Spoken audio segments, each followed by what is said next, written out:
I am speaking with Ken Smith. He is the president of Jobs for America's Graduates, or JAG, and we now are celebrating the 40th anniversary of a nonprofit that has helped over 1 million people in over 1,400 schools. Welcome, Mr. Smith. Hey, thank you, Doug, for having me. So anyway, we're going through a time of change these days. We're going through a time right now where there is a lot of conflict in this world. There's a lot of challenges right now, both for our country and for the world, and also for all these young people that are coming of age. That is for sure. And one of their great concerns, as you noted, we've been at this for 40 years and serving over now actually about 1.4 million very vulnerable and challenged young people with some really extraordinary successes. You know, it's never been less than 90% graduation rates, and we're serving the lowest performing 40% of the young people in schools. It's a 230% improvement in getting full-time jobs compared to all 18 to 20-year-olds in this country, not just the more challenged population we serve.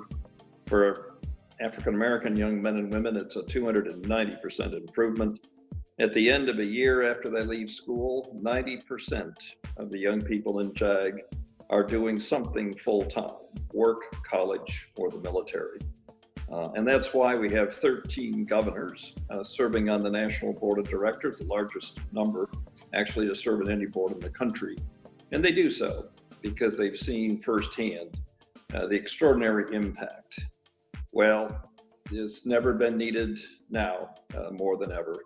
It is, we are at the very front lines. The chairman of the Fed last week noted that 40% of all of the households that make less than $40,000 have lost their jobs. And that's the population that JAG serves. We are truly at the very front lines, not by design, but that's where we are, and arguably never been needed now more than we have now. So it is, as you say, a dramatic moment of change, irreparably changing the country for the future.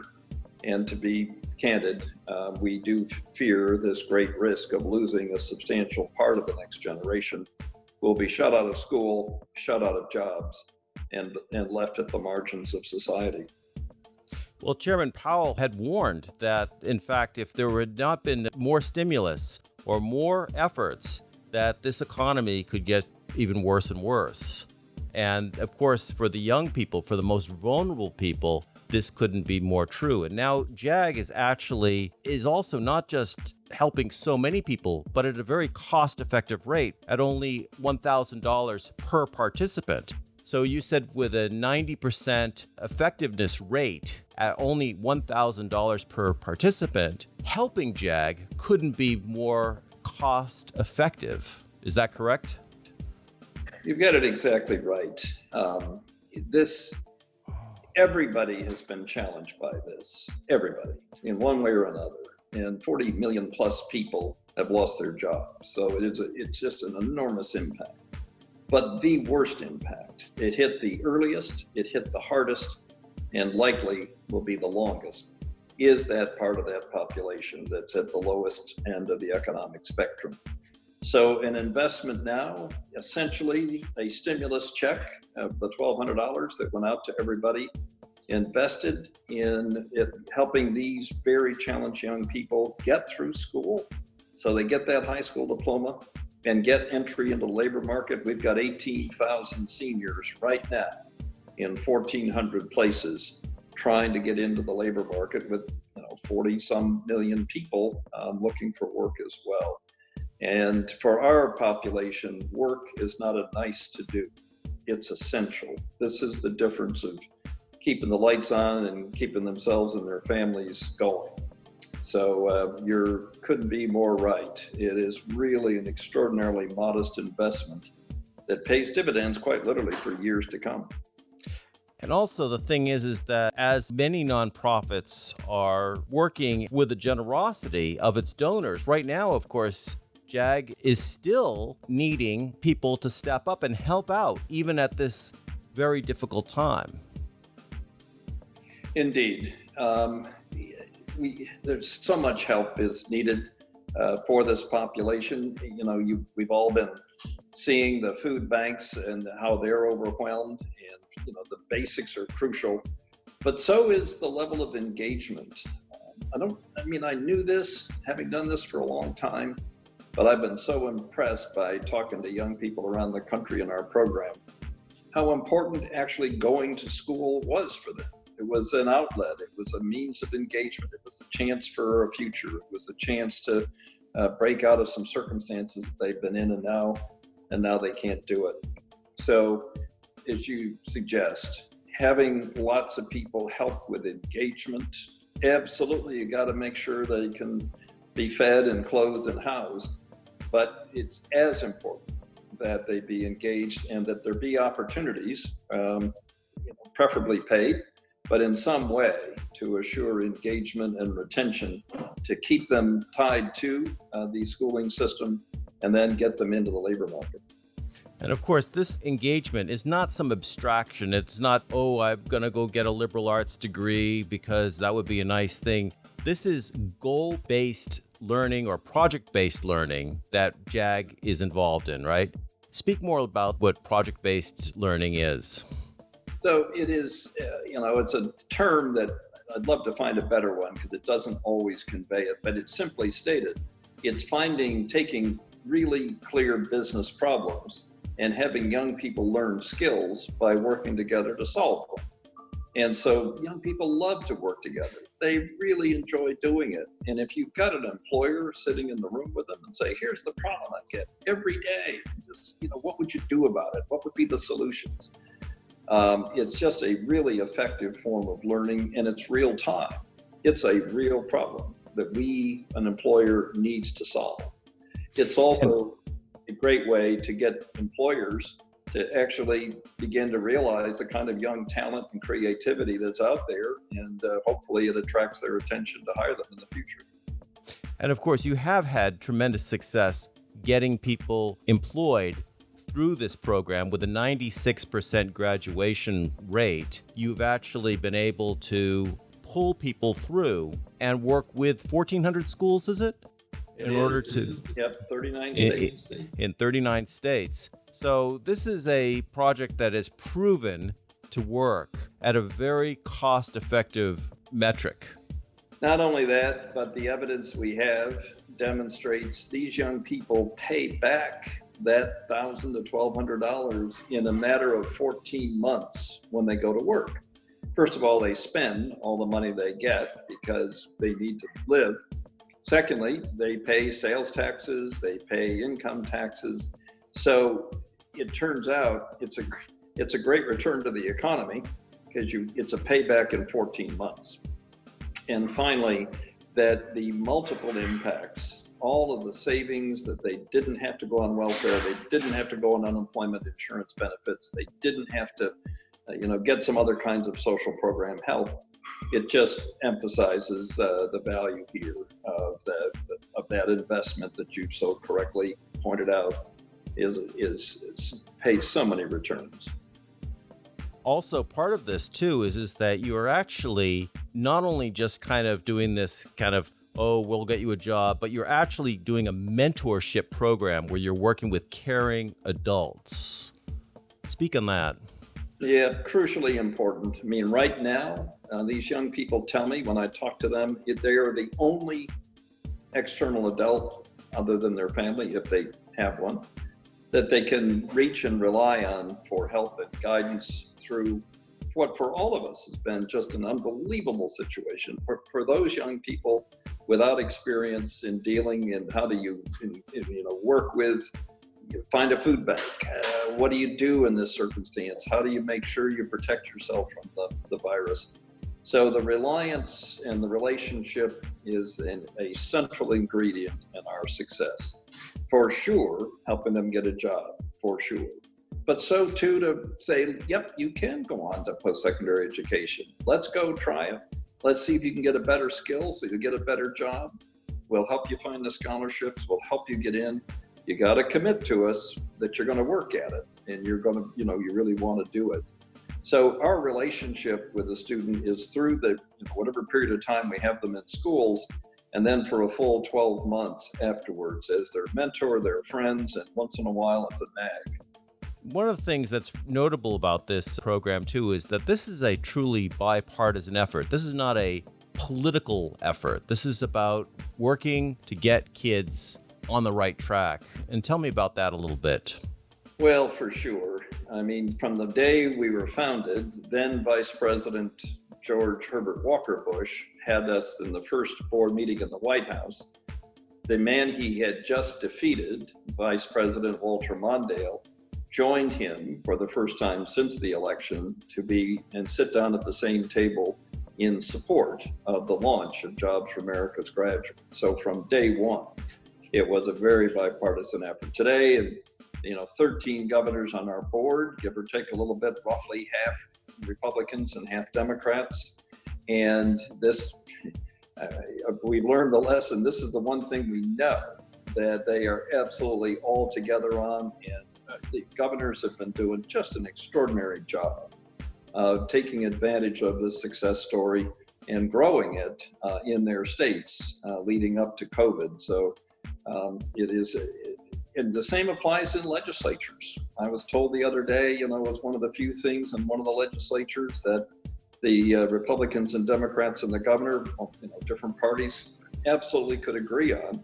And I love the stories that you've said it well, this is a nonpartisan and/or these days bipartisan effort. And we've actually had a couple of independent governors on the board, so we've been tripartisan on occasion.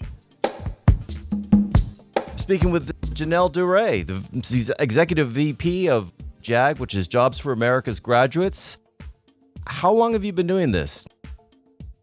I've been with JAG now for 8 years. 8 years, last month in August of 2020. So I started almost kind of fell into the organization as a volunteer. I had worked with the president and CEO, Ken Smith, on some other efforts on education and workforce development for other organizations and nonprofits. But he asked me to fill in when there was an opening because another woman who worked for JAG got another opportunity. It was right before a big policy event. And I said, sure, why not? So I jumped in and never left, never looked back. I think part of happiness, or a big part of it, is purpose. And it seems to me that JAG is providing purpose in your career. Yeah, definitely. I made the decision at a very young age. I was 15 or 16 probably, and I said, I will never work at a place that I don't feel like I'm giving back, or what's the saying? If you are passionate about what you do, you'll never work a day in your life. I realized that at a young age, and it's not that I knew that JAG existed at that time. I just knew that whatever I did, I wanted to have broad impact to help people. And I think that's exactly what Jobs for America's Graduates does. I can remember a couple jobs where I wasn't doing that back when I was still in college, and I would turn in my 2 weeks shortly thereafter and be very clear with my bosses that this is not the right fit for either of us. And with JAG, you never wake up in the morning wondering what you're going to do and if you're going to be helping people. So tell me, Janelle, tell our audience, please, what is the mission of JAG? So the mission of JAG is to reach youth and young people of great promise to make sure that they have the support and resources they need to find success. And specifically, that means we're working primarily with young people who are facing significant challenges, academic, environmental, economic, and may not be on that path to number one, high school graduation, and then beyond that, what happens afterwards. Post-secondary education, employment, we all have seen the statistics. If you don't finish high school, then it's pretty difficult. It's a difficult path for you. So we focus on young people who may not see that path, may not have that support just yet, and that's exactly what we provide. We reach them and listen. We first listen. We're that caring adult in their life through our JAG specialists. And then we help to connect the dots. So if school doesn't make sense, and why am I having to take these classes?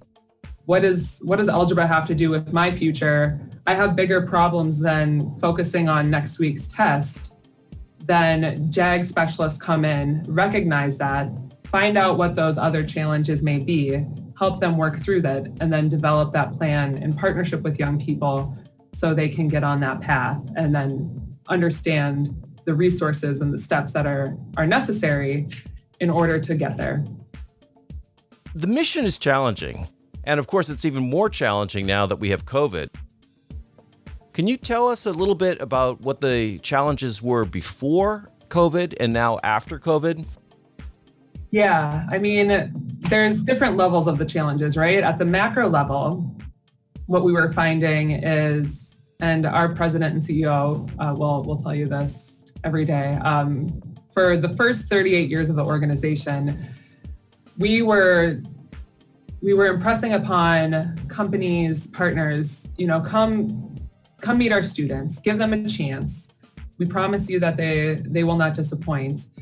But it wasn't until, within the last few years where companies were actually coming to us and saying, how can we access your young people? We have all these job openings, really good jobs that we can't fill, and we really want to expose your students to these opportunities and support them in that pathway.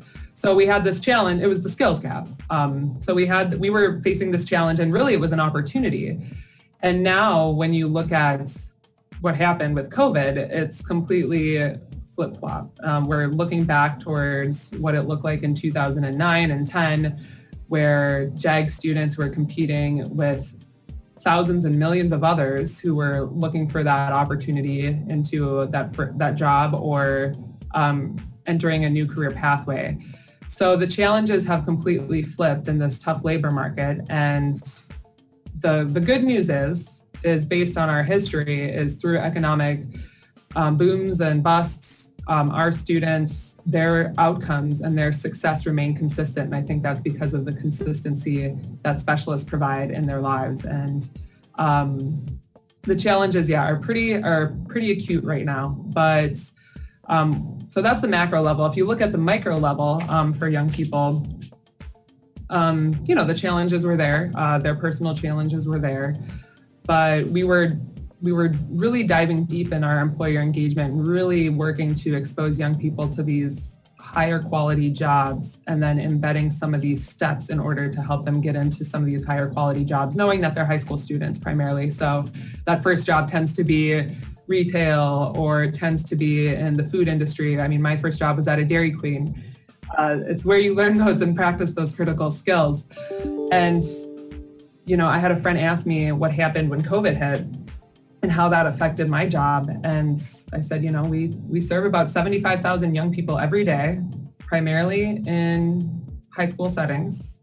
And that's in about 1,500 communities. And now schools have shut down quite literally overnight. So it's affected us a lot. It's affected our specialists a lot and our students a lot. And it's not just, the logistics of going to school.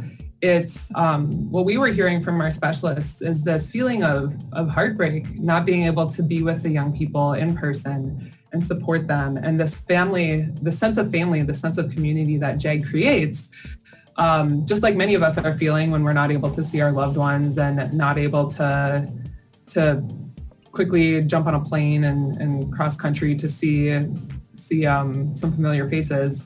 For our specialists and our students, that was really a tough moment and remains to be a tough moment. So we've been working really quickly on how we can alleviate some of that through virtual means, through hybrid means, and while maintaining consistency to the model and the model services. It's been a busy year.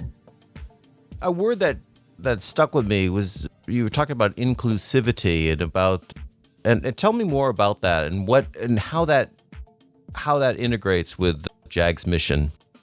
Yeah, absolutely. So, diversity, equity, inclusivity, these are all things that the nation is talking about. And, we've been focused on this from the get-go.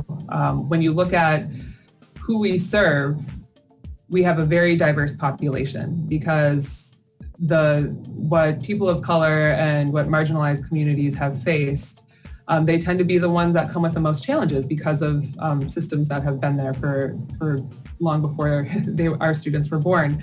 So, our population is very diverse. Over half of our students identify as students of color. And when we think about inclusivity and equity, it's really it's not just about diversity and, who you're serving in that category, but it's really about how are we including people and creating that welcome environment for them, regardless of their background, regardless of the color of their skin. How are we making sure that they are feeling included? So we're a trauma-informed organization, which means all of our specialists are trained in trauma-informed care. And it gets into some of these, it gets into some of the brain-based research about how trauma can impact a young person's brain in those formative years, and why young people who are experiencing trauma may not be able to focus or be that star student in class.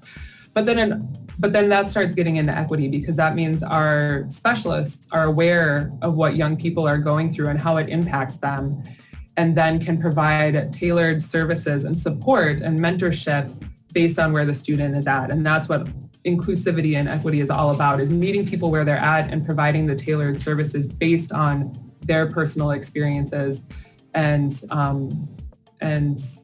then helping them work through that so they can achieve success. Also, JAG, and part of achieving success, from what I understand, tell us more about this, is that JAG has an unusually high graduation rate as well as follow through. So not just helping people in high school, but a year afterward even. Is that true? Yeah. So when the program was designed, there was a lot of research that went into existing programs and the young people that we were aiming to serve. And, a lot of times when we get to that high school graduation point, we say, terrific, we made it, now go off into the world. And that just because you got that diploma doesn't mean whatever you were facing during high school goes away. So our promise to our students is we will stick with you through the summer months. And then we will also be with you for a full year after you graduate. So we can support in that transition, whether it's going into the workforce, whether it's continuing education, or again, oftentimes both.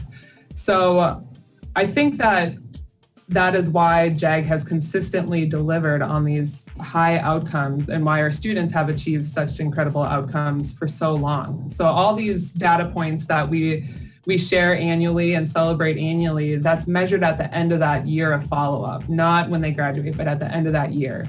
So over about 96% of our students graduated from high school in the class of 2019, again, measured and released here just a few months ago. And over 80% of them are in what we call positive outcomes, which means they're employed, they're in post-secondary education, or some combination of the two. And when you look at the national graduation rate of about 84%, that delta is huge. And then if you drill down even further and you look at our students as compared to their peers who aren't in the program, the outcomes are even more incredible. So we couldn't be more excited and proud of our specialists who are making sure and continuing that commitment, even in this year that has just been incredibly, it's a roller coaster, let's be honest. Yeah, well, it's challenging. And of course, you already had a challenging mission. You already were striving for something that a lot of people can't do anyway. And then at the same time, then you have COVID. So for people who are supporting JAG, for donors or for people who want to help out, what steps, what is JAG most in need of in terms of assistance to continue its success? Yeah, thank you for asking that. We have a lot of needs right now. We are actively creating virtual supports. So specialists who are going back in person, completely virtual or hybrid. we are navigating, we're in 39 states, so we're navigating what 39 states do. And then when you drill it down to the local school districts, then, there's even more variety in terms of how schools are going back. So our specialists work in the school settings primarily, and we are therefore having to create virtual supports, ongoing training, ongoing resources.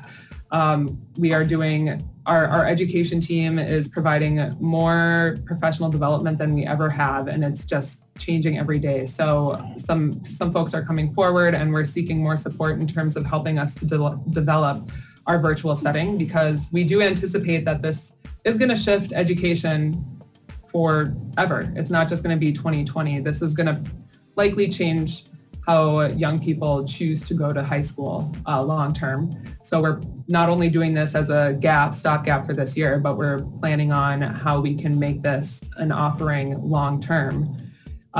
We also are, we've been providing some direct support to our affiliates. When COVID hit, there were a lot of basic needs that needed to be met. So some smaller grants that were going directly to students and their families to make sure that, food is on the table, that they could fill their tanks with gas if they were in those critical jobs. And then, the inclusivity that you mentioned. We as an organization know that we do this pretty well, but we know that we can do better. And the conversations and the requests and just the imperativeness of this work that is coming from our specialists and our students. We must talk about these things, and I need some help talking about these things to make sure that we're navigating this well for our students in a way that make sure that we continue that inclusivity and that equity approach. So we are seeking support in terms of helping to provide those platforms for our students in many different ways, but one of the ones that I'm most excited about is what we're calling the Love Project, which we launched at our virtual national training seminar, virtual now, in July. And it stands for Lifting Our Voices for Equity. So because we deliver the JAG model program through project-based learning, we have all these projects that specialists provide to students. And a project that we are sharing and promoting this year is the Love Project, which challenges our specialists to work with students so students can identify an inequitable thing in their community and advocate for change and use their civic awareness and civic engagement, two components of the JAG model, in order to make that positive change in their community. So we are providing grants to our local JAG programs for students to see that vision through. So those are some of the areas that are immediate in this fall semester in 2020, where our current partners have been very helpful, and then we're also seeking new partners to help in this mission. And those partners could either log on to JAG's website, or they could contact you or about what ways that they could actually donate to JAG or help JAG, and also see the benefits of their donation, what the people that are positively affected by their generosity. Exactly. So yeah, www.jag.org. I'm on there too. My email is just like my name, Janelle.Duray@jag.org is a great way to reach. And then one other element too that we, our first name is Jobs, and we have a lot of young people who are looking to enter the workforce. And we have a lot of companies that we know are, while some are not in a position to hire right now, others can't find people fast enough. So we do have some innovative partnerships with employers as well. Honeywell is one that comes to mind, where a few of our students have been hired to help create PPE equipment in Arizona. And we have one really incredible story. This is a partnership that just launched last year, but one of our students was hired, and they've been promoted twice already since getting on the job. So we also don't want to forget that our students come with these incredible skill sets and are seeking opportunities. So we love to talk with employers about how we could potentially make some of those connections as well. And one of the things that is really important about your what you just said there is that this doesn't just help these wonderful students, but it helps the companies. It's a fantastic way to actually augment their employer base. Yeah, and it absolutely is. And another component, I mean, you're seeing TV, you're seeing commercials. Every single company is saying that they value diversity, equity, inclusion. And the Generation Z is going to say, well, what are you doing about it? And we serve Generation Z. So another way that employers can get involved is telling the next generation, telling the next workforce that they believe in that by talking to diverse students and really expressing and showing why they are a company that diverse candidates should look to for a place where they will be welcomed and where they can thrive and where there's upward mobility. So a lot of our partners are recognizing that JAG is a great organization to bridge that gap in terms of communication and reaching the next generation of the workforce and our future leaders, and also walking the walk and not just talking the talk when it comes to diversity and equity and inclusion. It's so inspiring. It's so much fun to talk with you about this, because it's one thing, just as you just said, to just talk, but here you're committed to doing something that really brings all of the United States, all of our citizens together toward a really positive end. Janelle, it's been a real pleasure to talk with you today. Well, you too. Yeah, yeah, go on. I was going to say, it's just great I could talk about JAG all day, every day, and advocate for our young people every day. And I just appreciate you giving us some time to share our story and how wonderful our students are. So I guess what I'd like to do is put a call to action. Looking at the 1,200 specialists that you have working with 70,000 students in 1,400 schools, what does JAG need right now, today, to make sure that it succeeds during this time of vicissitudes? I'd say three things. First of all, our young people need help in their communities. We need help in terms of making sure they get the education. They need help with some of those basics of food and clothing and lodging. They need help in getting a chance to get in the labor market, an internship, a part-time job, even job shadowing. But give these young people an opportunity. We have 19,000 employers today. And the reason we have them is because these young people are well prepared. They've got all these employability competencies. They're customer service focused. They're enthusiastic about work. So we need help at those front lines. Second, and urgent, we're down to a month in the state fiscal years, most of which end on June 30. Some really tough decisions ahead by governors and state legislatures. We're down to a month before the end of most state fiscal years. And so really tough decisions have to be made by governors and legislatures and school boards. What to keep doing and what don't we have to do, because we've got a lot less money than we thought we did.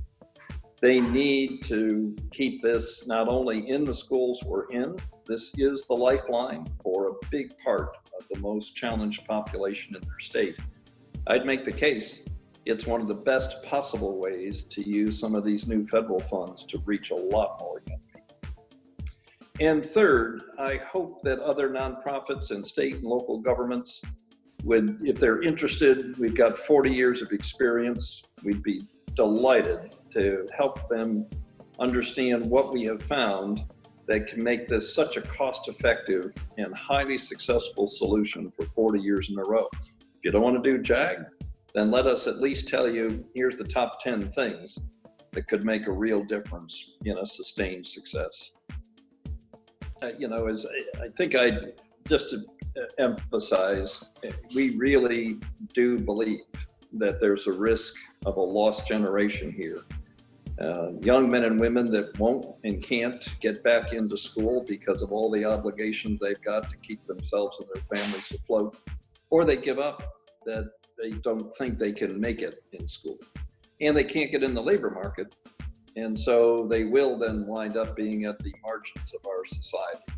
And it's a real risk. And the longer this damaging economic, social, and educational situation continues, the more likely it is that we're going to lose part of a generation. So in other words, this is urgent. This is not just we're wishing for. This is very urgent. This is not just a moment to wish for good things to happen. JAG needs commitments from people right now to keep this successful program going. It's a clear and present danger. It's a danger to these young people, to their families, to our communities, and to the future of the country. It is absolutely urgent. And the great news is that we've got 40 years of experience that says we can meet this challenge. Ken Smith, it has been a distinct pleasure to speak with you today. All these kids, thank you so much for the 70,000 plus kids that are being helped today, but also society, because society is better off for having kids that are useful members of society rather than aimless. For sure, that's true. That their individual lives will never know. All of the better families, the young people being raised by those that have been successful when they didn't know they were going to be, the communities having taxpayers and committed and engaged citizenry, and the country. So the dividends these kinds of modest investments pay are just hard to fully calculate. So I'm grateful for the opportunity to meet with you. It's been a pleasure. Thank you so much. Thank you.